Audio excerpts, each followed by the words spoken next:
మేము వైఎస్ఆర్సీపీ పార్టీ ఓడిపోయింది వాస్తవమే. అట్లా అని చావలేదు.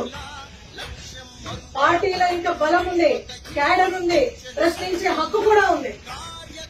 ఎక్కడైనా ఈ సోమాదేపల్లిలో మళ్ళా మన వైఎస్ఆర్సీపీ క్యాడర్ పైన ఇలాంటి తప్పుడు కేసులు కట్టడం కానీ, తప్పుడుగా మీరు ఏదైనా చేయడం కానీ, దౌర్జన్యం చేసేదేమన్నా కానీ అంటే ప్రైవేట్ కేసు పెట్టాలి. మేము వైఎస్ఆర్సీపీ పార్టీ ఓడిపోయింది వాస్తవమే. అట్లా అని చావలేదు. పార్టీలో ఇంకా బలం ఉంది, క్యాడర్ ఉంది, ప్రశ్నించే హక్కు కూడా ఉంది.